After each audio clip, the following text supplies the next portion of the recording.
दोस्तों आज हम लोग पढ़ेंगे सिर्फ यकृत के बारे में। देखिए यकृत जो होता है ना वो मानव शरीर की सबसे बड़ी ग्रंथि होती है। यकृत ये मानव शरीर की सबसे बड़ी ग्रंथि जो होती है यकृत होती है। और मानव शरीर की दूसरी सबसे बड़ी ग्रंथि का अग्न्याशय होता है।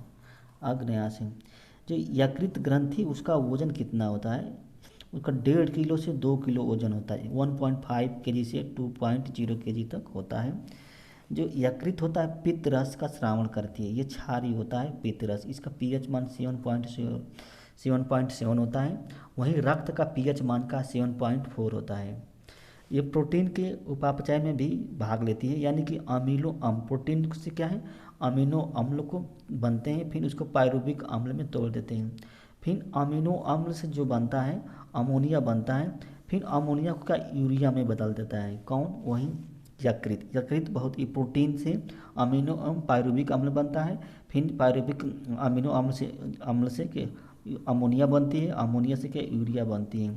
प्रोटीन का जो अधिकतम मात्रा जो होती है वो कार्बोहाइड्रेट के रूप में बदल देती है। ये यकृत जो होता है ना प्रोटीन को की अधिकतम मात्रा को कार्बोहाइड्रेट में बदल देता है। और कार्बोहाइड्रेट का भी उपापचय होता है, तो इसमें जो ग्लूकोज होता है ना उसको ग्लाइकोजन में बदल देता है कौन, यकृत। यकृत जो होता है ग्लूकोज को ग्लाइकोजन में बदलता है। और इसको यकृत के संचित कोशिका के यकृत कोशिका में क्या संचित कर लेता है। यकृत कोशिका में ज़रूरत पड़ने पर ग्लूकोज में क्या होता है, ज़रूरत पड़ने पर ग्लूकोज में क्या है, ये ग्लूकोज की मात्रा को नियंत्रण करती है, ग्लूकोज में बदलती है। जिसे ग्लूकोजन है ना, ग्लूकोजेन को इसको ग्लूकोज में बदल देती है ज़रूरत पड़ने पर। वसा की कमी होने पर के कार्बोहाइड्रेट के कुछ भाग को वसा में बदल देती है, कुछ भाग को वसा में बदल देती है। फाइब्रिनोजेन प्रोटीन जो होता है इसका उत्पादन जो होता है यकृत से ही होता है, यकृत से ही होता है। जो फाइब्रिनोजन प्रोटीन हो वो रक्त को थक्का बनने में सहायक होती है, थक्का बनने में सहायक होती है। हिपायरिन प्रोटीन जो होता है ना, हिपायरिन प्रोटीन का उत्पादन भी यकृत में किया जाता है। यह भी एक रक्त के अंदर थक्का बनने से रोकता है। क्या रक्त के अंदर थक्का बनने से। और मृत आरबीसी का नष्ट भी यकृत के द्वारा किया जाता है, मृत आरबीसी।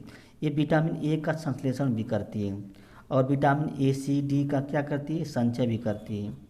इसको कोड से आप याद कर सकते हैं, कोड से आप ए सी डी कर दीजिए, एसिड कर दीजिए, इसमें आई हटा दीजिए, ए सी डी, ये सब क्या संचित हो जाएगी। ये तांबा का भी संचय करती है, आयरन का भी संचय करती है। जहर से मारे गए व्यक्तियों की मृत्यु के कारण का पता लगाने के लिए सुराग का भी काम करती है। यकृत जो होते हैं सुराग का भी कार्य करती है।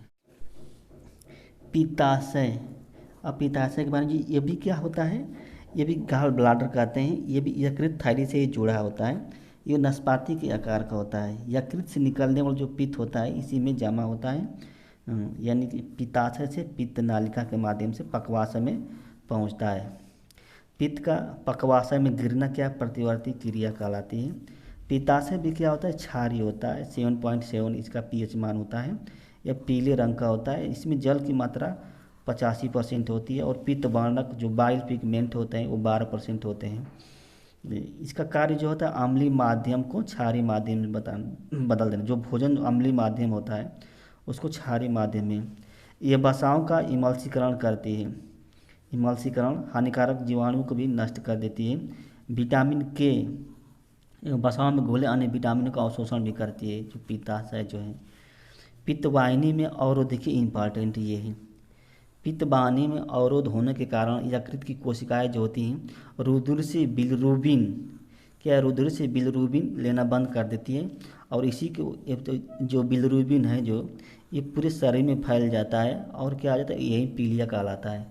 शरीर पीलिया रंग का हो जाता है।